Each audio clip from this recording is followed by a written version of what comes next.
अब शुरुआत कर रहे हैं देश का बुलेटिन और इसी बड़ी खबर के साथ कि पूरे भारत को कोरोना वैक्सीन का इंतजार है और इन सब के बीच भारत ने पहले ही कोरोना वैक्सीन की 160 करोड़ डोज को बुक भी कर दिया है। दुनिया भर में कोरोना वैक्सीन का इंतजार लगभग खत्म हो चुका है और कोरोना वैक्सीन बुक करने के मामले में भारत दुनिया भर में नंबर 1 पर है। आप ये जानकर चौंक जाएंगे कि भारत ने कोरोना वैक्सीन की 160 करोड़ डोज बुक की है, जो भारत की आबादी से कहीं ज्यादा है। इसे इस तरह से समझ सकते हैं कि करीब 80 करोड़ लोगों के लिए पर्याप्त डोज की बुकिंग हो चुकी है। भारत ऑक्सफोर्ड यूनिवर्सिटी से 50 करोड़ डोज खरीदेगा, नोवावैक्स से 100 करोड़ डोज, गामालिया से 10 करोड़ डोज, यानी कुल मिलाकर 160 करोड़ डोज की बुकिंग की गई है।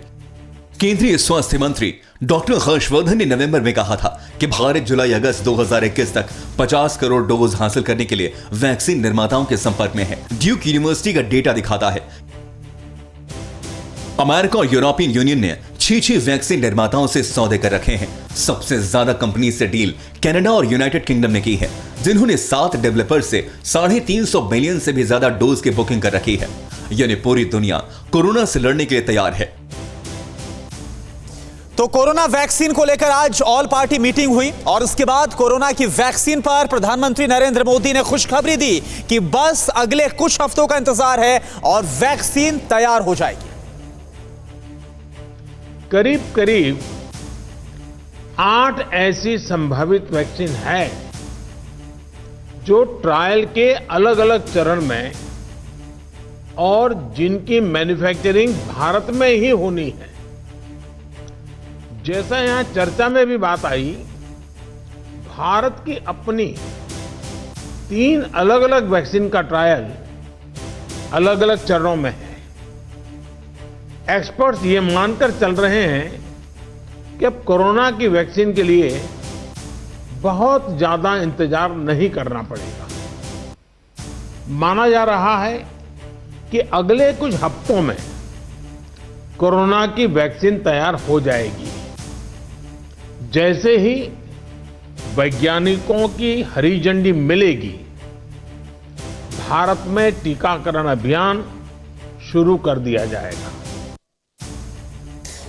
और वहीं दुनिया में कोरोना से सबसे ज्यादा मौत अमेरिका में हुई है। ऐसे में अमेरिका के 3 पूर्व राष्ट्रपति एक अनोखी पहल के साथ सामने आए हैं। आखिर वो अनोखी पहल है क्या, देखिए आप।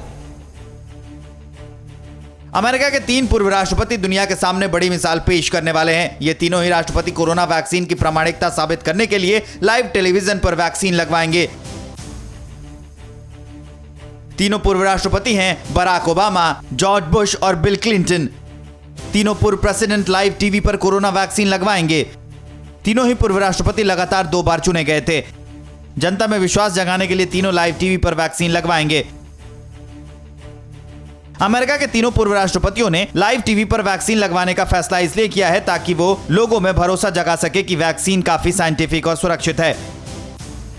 आपको बता दें कि अमेरिका में कोरोना मरीजों की संख्या 1.5 करोड़ के करीब पहुंच गई है, जिसमें 2,81,000 से ज्यादा लोगों की मौत हो चुकी है। रोजाना यूएसए में 1.25 लाख से ज्यादा मरीज आ रहे हैं। 24 घंटे में 2,000 से अधिक और लोग दम तोड़ चुके हैं। दुनिया भर में कोरोना से मौत के मामले में अमेरिका नंबर 1 पर है। ऐसे में तीनों राष्ट्रपतियों के कदम की लोग सराहना कर रहे हैं। अब बात डीडीसी चुनाव की। जम्मू कश्मीर में डीडीसी इलेक्शन के 3rd फेज के लिए वोटिंग जारी है। ठंड के बीच कैसे वोटर्स वोट डालने के लिए पहुंच रहे हैं, आप ये रिपोर्ट देखिए। जम्मू कश्मीर में बदलाव की वोटिंग है। जिला विकास परिषद चुनाव के 3रे चरण में कड़ी सुरक्षा के बीच जम्मू कश्मीर के 280 में से 33 सीटों पर मतदान जारी है। 16 सीटें कश्मीर संभाग और 17 जम्मू संभाग में हैं। कुल 7,37,648 मतदाता 305 उम्मीदवारों की राजनीतिक किस्मत तय करेंगे। जम्मू कश्मीर में कई जगहों पर हल्की बर्फबारी हो रही है। ठंड बढ़ी है, बावजूद इसके वोटर्स बदलाव की खातिर बूथ तक पहुंचे हैं। आज बहुत अच्छा लग रहा है। मोदी साहब ने हमारे लिए भगवान है। जो भी उन्होंने किया बहुत अच्छा किया। आज हम क्योंकि लाइन में अपना नुमाइंदा भी चुन सकते हैं और अपनी मर्जी से चुन सकते हैं। पिछले 2 चरणों के चुनाव में लगभग 50% वोटिंग हुई है। पहले चरण में 28 नवंबर को 51.76% मतदान हुआ था और दूसरे चरण में 1 दिसंबर को कुल मिलाकर 48.62% मतदान हुआ था। पिछले साल अगस्त में जम्मू कश्मीर से अनुच्छेद 370 खत्म किए जाने के बाद यहां का ये पहला बड़ा चुनाव है। सुबह से ही मतदान केंद्रों पर लंबी कतारें देखी जा रही हैं। कोरोना काल में हो रहे इस चुनाव में लोकतंत्र के साथ लोगों के स्वास्थ्य का भी ख्याल रखा जा रहा है। जम्मू कश्मीर में आज 305 उम्मीदवारों की किस्मत का फैसला होगा। पाकिस्तानी साजिश के बीच लोग वोटिंग करने के लिए बढ़ चढ़कर पहुंच रहे हैं। इस समय मैं मौजूद हूँ भारत पाक अंतर्राष्ट्रीय सीमा मड़ इलाके में। यहाँ पे आप देख सकते हैं किस तरीके से जो लोग हैं वो यहाँ पे वोटिंग करने पहुँचे हैं। लंबी लंबी कतारें जो है वो आप देख सकते हैं। अगर क्रॉस बॉर्डर फायरिंग में सबसे ज़्यादा अगर कोई प्रभावित होता है वो यही गांव वाले होते हैं। पाकिस्तान को किस तरीके से करारा जवाब जो है वो आज इन गाँव वालों ने दिया है, ये साफ तौर पर आप TV स्क्रीन पर देख सकते हैं। वोटिंग में किस तरीके से बढ़ चढ़ कर जो लोग हैं वो हिस्सा ले रहे हैं, लेकिन इन सब के बीच लोग साफ तौर पे कह रहे हैं कि डेवलपमेंट को लेकर आज हम वोट करेंगे। क्या सोचा आपने वोट डालना आज? हमने सोचा कि अगर हम किसी भी यूथ को वोट डाल रहे हैं और हमारे गांव के लिए कोई अच्छा सा विकास करें, जैसे हमारी सड़कें टूटी हैं वो बने, और स्कूल जैसे स्कूल है इसको थोड़ा सही तरीके से बनाया जाए। आगे बच्चों को भी आगे बढ़ना चाहिए, सब कुछ स्कूल कॉलेज आ रही सुविधा होनी चाहिए, इसीलिए तो वोट डाल रहे हैं। लंबी कतारें जो है वो आप अपनी TV स्क्रीन पे भी देख सकते हैं और करारा जवाब जो है ये लोग पाकिस्तान को भी दे रहे हैं। आतंकवादियों ने जम्मू कश्मीर में DDC इलेक्शन के मतदान के दौरान एक उम्मीदवार पर जानलेवा हमला भी किया।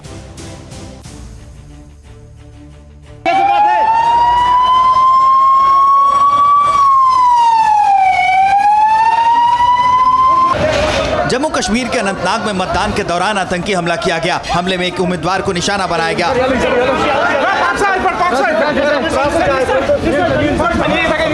DDC चुनाव के मतदान के दौरान ये पहली गोली चली है। आतंकियों ने अनीस उल इस्लाम नाम के उम्मीदवार पर जानलेवा हमला किया। इस्लाम को संगम को केरनाग एरिया में गोली का निशाना बनाया गया। आतंकियों ने चुनाव के दौरान सुरक्षा व्यवस्था को भी बड़ी चुनौती दी। हालांकि सुरक्षा बलों ने वारदात के बाद चौकसी बढ़ा दी है। मतदान पर इसका कोई असर न हो इसकी पूरी व्यवस्था की जा रही है। बहरहाल DDC चुनाव में आतंकियों की बुरी नजर पहले से थी। LOC से लगातार पाकिस्तान आतंकियों की घुसपैठ की कोशिश कर रहा था।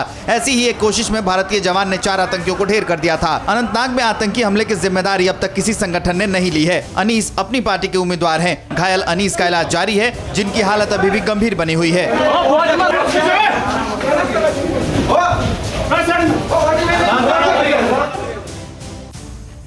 जिसका डर था वही हुआ। कुछ दिनों पहले चीन ने पाकिस्तान को ड्रोन सप्लाई किया था और पाकिस्तान अब उन्हीं ड्रोन से भारत के बॉर्डर से लगने वाले इलाकों में हथियार भी गिरा रहा है। चीन और पाकिस्तान मिलकर भारत के खिलाफ नापाक साजिश में लगे हुए हैं और इस बार पाकिस्तानी ड्रोन ने भारतीय इलाकों में हथियार और ड्रग्स गिराए हैं। बॉर्डर पर सर्च ऑपरेशन तेजी से चलाया जा रहा है। कुछ दिनों पहले भी पाकिस्तानी ड्रोन्स की तरफ से भारतीय इलाकों की रैकी करने और BSF के जवानों की तरफ से जवाबी फायरिंग के मामले सामने आ चुके हैं। खबर है कि पाकिस्तानी ड्रोन्स ने भारत में हथियारों और हेरोइन की खेप उतारी है। पाकिस्तान की खुफिया एजेंसी ISI अब उसे भारतीय तस्करों के साथ मिलकर सुरक्षित जगह पर ठिकाने ले जाने की तैयारी कर रही है। हालांकि BSF और पंजाब पुलिस की बॉर्डर ऑब्जर्विंग पोस्ट कोट रजादा और उसके आसपास लगते गांवों में जबरदस्त तलाशी अभियान चलाया जा रहा है ताकि ड्रोन की तरफ से फेंकी गई खेप तस्करों के हाथ न लग सके। एक दिन पहले ही हमने आपको बताया था कि पाकिस्तान और चीन के बीच एक नई मिलिट्री डील हुई है। यही नहीं, चीन ने पाकिस्तान को भारी भरकम ड्रोन भी मुहैया कराए हैं जिससे वो भारत के इलाकों की रैकी कर सके और अपने आतंकियों तक हथियार पहुंचा सके। और एक दिन बाद ही बॉर्डर के इलाकों में हथियार गिराने का मामला सामने आया है। भारतीय नौसेना अपने स्थापना की 49वीं वर्षगांठ को आज मना रही है। किस तरह से हमारी नेवी ने समंदर से देश की रक्षा की है, आप देखिए। आज नौसेना दिवस है, 4 दिसंबर, भारतीय नौसेना के पराक्रम का दिन। एक ऐसी ऐतिहासिक तारीख जिसे याद करके हर हिंदुस्तानी का सीना फख्र से चौड़ा हो जाता है। आज ही के दिन भारतीय नौसेना ने पाकिस्तान को धूल चटा दी थी। भारत की नौसेना देश की 7,500 किलोमीटर की जलीय सीमा को सुरक्षित रखने के लिए तैनात हैं। ड्रैगन जैसे दुश्मनों को समंदर में डुबो के मारने के लिए तैनात हैं। गुरुवार को नौसेना प्रमुख एडमिरल करमबीर सिंह ने प्रेस कॉन्फ्रेंस की थी और संदेश दिया था कि हिंद महासागर क्षेत्र में चीन के 3 वॉरशिप मौजूद हैं, लेकिन भारत तैयार है चीन के विस्तारवाद के मंसूबे को दफन करने के लिए। नौसेना, आर्मी और एयरफोर्स दोनों के साथ मिलकर काम कर रही है। नौसेना है वो जो भी एक्टिविटी कर रही है, it is in close coordination and synergy with the army and the air force. भारतीय नौसेना अपनी स्थापना की 49वीं वर्षगांठ मना रही है। 1971 में ऑपरेशन ट्राइडेंट के तहत 4 दिसंबर को भारतीय नौसेना ने पाकिस्तान के कराची नौसैनिक अड्डे पर हमला बोल दिया था। नौसेना के इसी शौर्य को याद करते हुए 4 दिसंबर को नौसेना दिवस मनाया जाता है। और अब बात करते हैं किसान आंदोलन की। आज किसान प्रोटेस्ट का 9वां दिन है। किसान नए कृषि कानूनों को वापस करने पर अड़े हुए हैं। कल 5वें दौर की बातचीत होने वाली है। सूरज ढंग से निकला भी है कि किसान जो हैं एक बार फिर से तैयार हो गए हैं।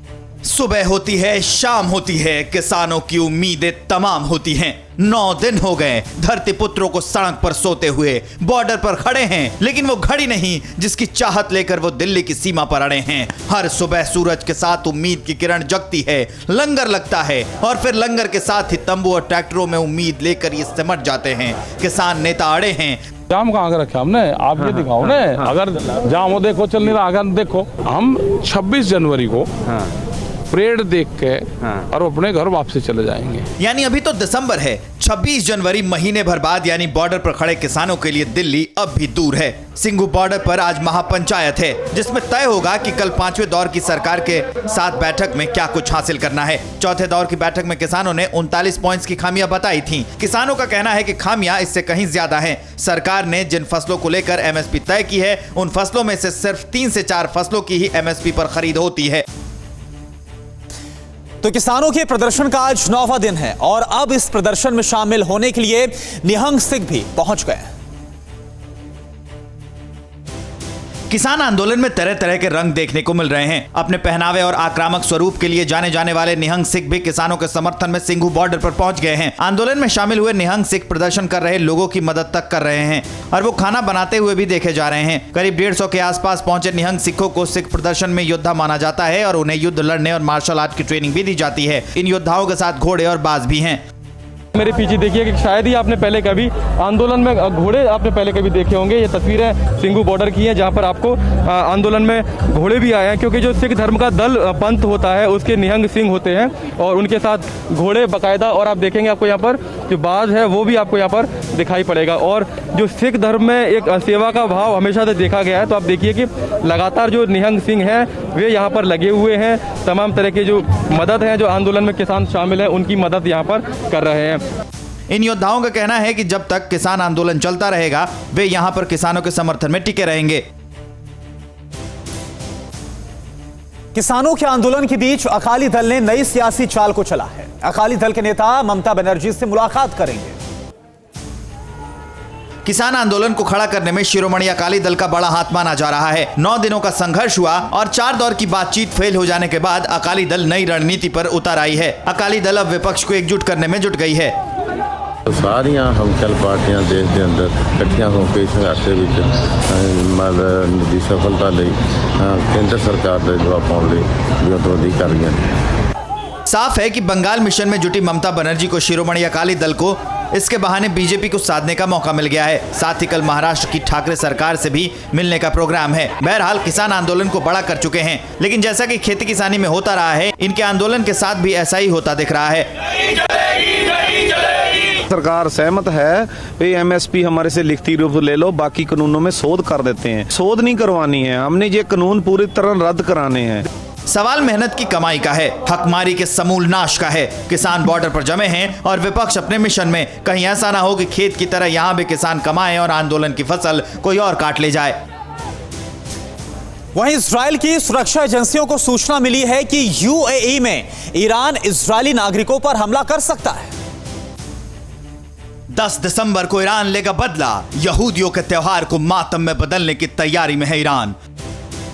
खबर है कि ईरान इजराइल के नागरिकों पर हमला कर सकता है। यह बदले की कार्रवाई होगी। ईरान के वैज्ञानिक फखरीजादेह की हत्या का आरोप इजराइल पर लगने के बाद दोनों देशों में हालात काफी बिगड़ने लगे हैं। सुरक्षा एजेंसियों ने कहा है कि ईरान यूएई में इजराइल के नागरिकों पर हमला कर सकता है।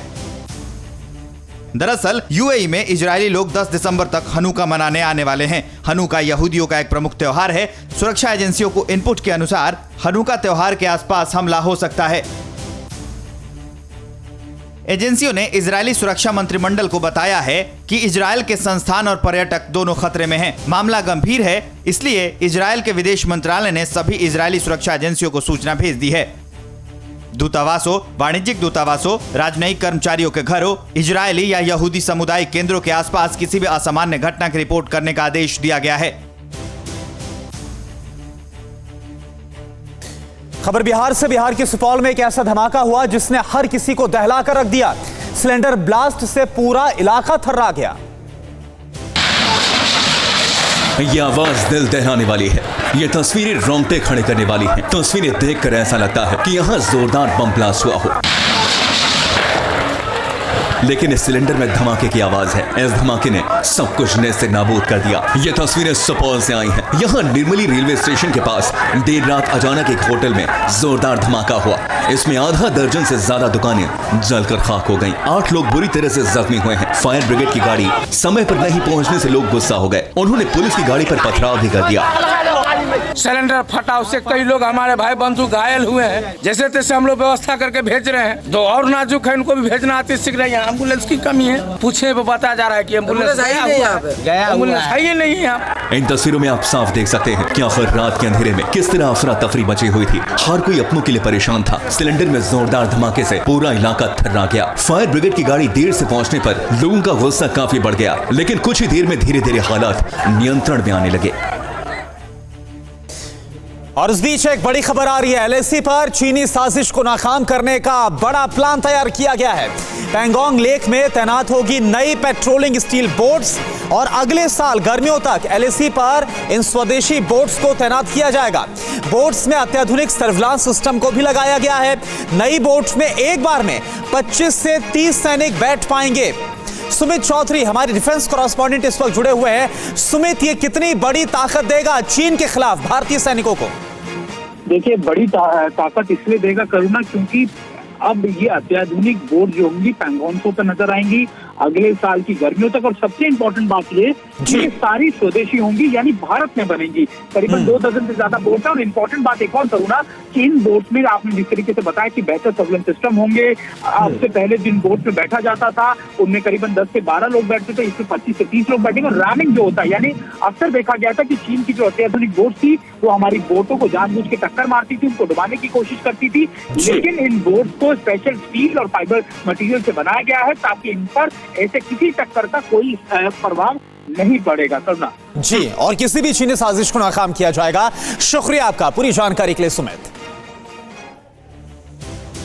इधर टर्की और पाकिस्तान के साथ मिलकर एक खौफनाक साजिश में लगा हुआ है ये दोनों देश। वो कश्मीर को दहलाना चाहते हैं साजिश में। पूरी खबर क्या है आप देखिए इस रिपोर्ट के जरिए। एक बेहद चौंकाने वाली और सनसनीखेज खबर सामने आई है। क्या टर्की ने आतंकवाद को बढ़ावा देने में पाकिस्तान से हाथ मिला लिया है? क्या टर्की भी कश्मीर में पाकिस्तान की तरह ही आतंकवाद फैलाने की साजिश में लगा हुआ है? ग्रीस के एक जाने माने पत्रकार ने अपनी रिपोर्ट में टर्की के राष्ट्रपति के नापाक इरादों का खुलासा किया है। ग्रीस के पत्रकार एंड्रियास माउंटजरोली ने अपनी रिपोर्ट में दावा किया है